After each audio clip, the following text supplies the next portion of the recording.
안녕하세요. 건강의 달인 건달입니다. 혹시 초콜릿 좋아하시나요?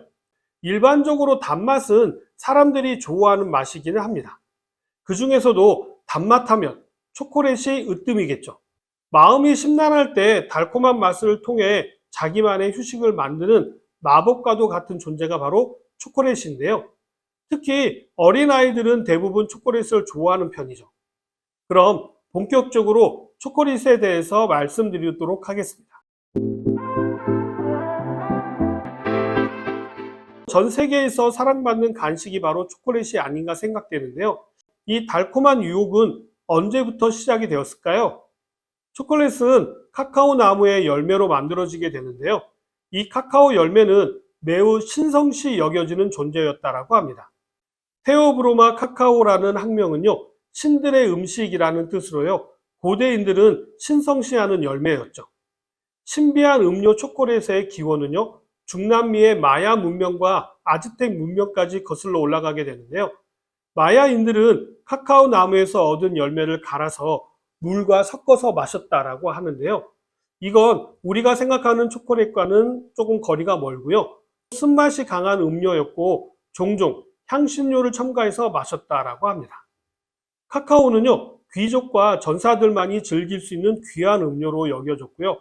금보다도 더 귀한 가치를 지닌 화폐로 사용되기도 했다라고 하는데요. 아즈텍의 황제 몬테수마 2세는요, 초콜릿을 정력제와 건강 음료로 여겨서 하루에 수십 잔을 마셨다라고 합니다. 옛날 유럽 상류 사회의 귀족들은요, 초콜릿을 애정 생활에 도움을 주는 약으로도 사용을 했었는데요. 사람들이 아주 기분이 좋아지거나 사랑에 빠졌을 때는요, 페닐에틸아민과 세로토닌 같은 호르몬이 분비되기 때문입니다. 이러한 성분이요, 초콜릿 안에도 들어있다라는 것이죠. 초콜릿에 든 페닐에틸아민이라는 성분은요, 사람이 사랑에 빠졌을 때처럼 심장 박동률을 높여서요, 살짝 꿈꾸는 듯한 행복감을 주게 되는 것이죠. 기쁨과 행복감을 느끼게 해주는 도파민과 엔돌핀 호르몬의 분비를 증가시켜서요, 즐거움을 느끼게 해주기 때문에 초콜릿을 사랑의 묘약이라고 부르게 된 것이죠. 한 연구에 의하면 사랑하는 연인과 헤어지고 나면 초콜릿을 찾는 사람이 많다고 하네요.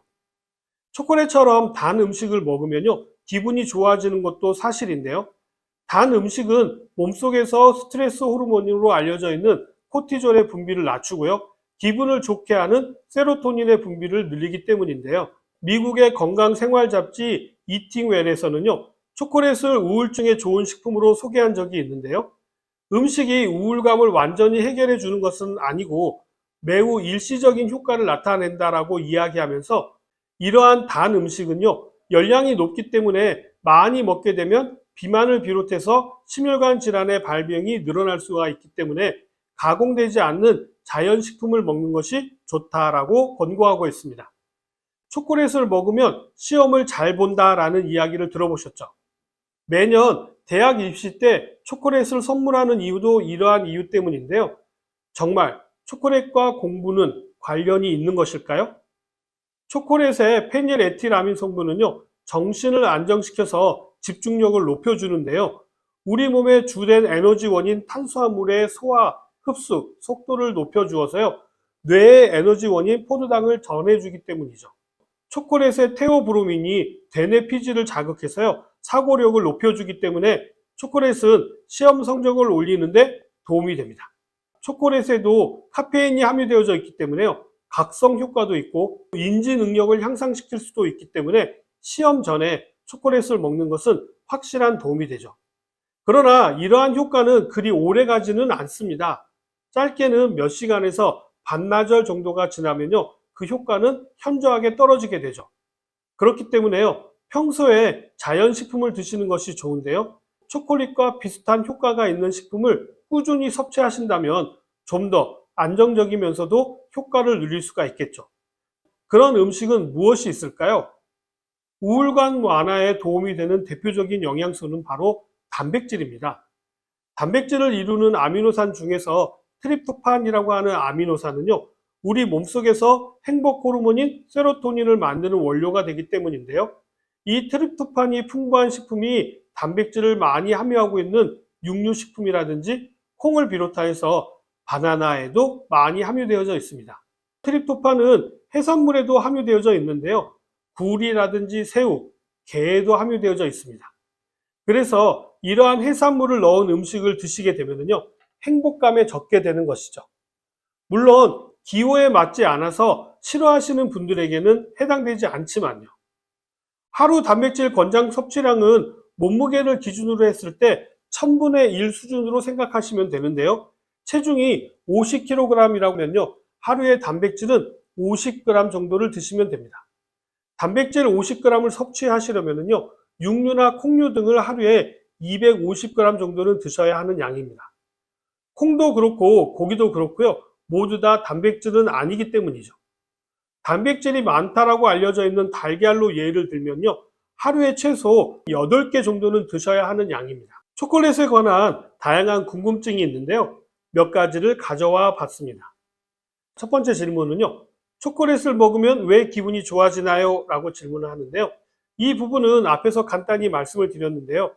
초콜릿에는요. 테오브로민과 페닐에틸아민의 성분이 함유되어져 있어서 우리 뇌에서 도파민과 엔돌핀 분비를 촉진해서 기분을 좋게 만드는 효과가 나타나게 되는 것입니다. 두 번째 질문은요. 다크 초콜릿과 밀크 초콜릿의 차이는 무엇인가요? 다크 초콜릿은 카카오 함량이 높고 우유나 코코넛 밀크가 포함되어져 있지 않는 쓴맛이 강한 반면에요. 밀크 초콜릿은 우유와 설탕이 첨부되어서 부드럽고 달콤한 맛이 특징입니다. 세 번째 질문은 카카오 열매는 진한 갈색인데 화이트 초콜릿은 왜 하얀 거죠? 이런 질문입니다. 화이트 초콜릿은요, 카카오를 사용하지 않습니다. 그렇기 때문에 진한 갈색을 띠지 않는 것이고요. 화이트 초콜릿은 카카오 버터를 주성분으로 설탕과 우유 등을 넣어서 만들기 때문에요, 흰색을 띠는 것입니다. 엄밀히 말하자면 카카오가 함유되어져 있지 않기 때문에 초콜릿으로 볼 수는 없지만 카카오 버터를 사용하고 있기 때문에요. 분류상으로는 초콜릿 제품군으로 분류합니다.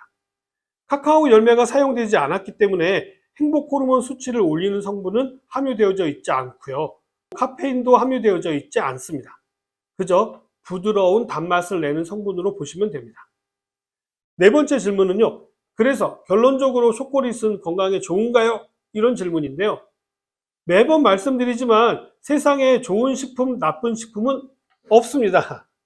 과유불급으로 너무 과하게 드시는 것은 좋지 않습니다. 다크 초콜릿의 경우에는요, 항산화 기능이 뛰어난 다양한 폴리페놀 성분이 함유되어져 있기 때문에요, 적당히 드시게 되면 행복감과 적절한 각성 효과를 누릴 수가 있습니다. 그러나 설탕과 지방 함량이 높은 초콜릿을 과도하게 드시게 되면요, 오히려 건강을 해치는 일이 발생할 수도 있기 때문에 주의가 필요하죠. 다섯 번째 질문으로는요, 초콜릿의 유통기한은 얼마나 되나요? 이런 질문인데요. 이거 아주 중요한 질문입니다. 초콜릿의 경우 수분 함량이 아주 낮기 때문에요, 보관 기간이 좀 긴 편입니다. 일반적으로 초콜릿의 경우에는요, 약 20년 정도 되고요. 밀크 초콜릿의 경우에는 약 10년 정도, 화이트 초콜릿과 시중에 판매되는 일반적인 가공 초콜릿의 경우에는요, 6개월에서 1년 정도 보관하실 수가 있습니다. 간혹 밀크 초콜릿의 경우 얼룩얼룩해지는 경우가 있는데요. 이것은 변질된 것이 아니라 성분이 시간이 지나면서 보관 조건에 따라서 분리되는 경우가 있기 때문에 드러나는 현상인 거지, 드시는 데는 전혀 지장이 없습니다만 간혹 잘못 보관되어서 변질된 것일 수도 있으니까 주의가 필요합니다. 초콜릿을 보관할 때는요, 서늘하고 건조한 곳에 두는 것이 좋은데요. 가장 안심할 수 있는 곳은 냉동실에 넣어 두시면 쉽습니다.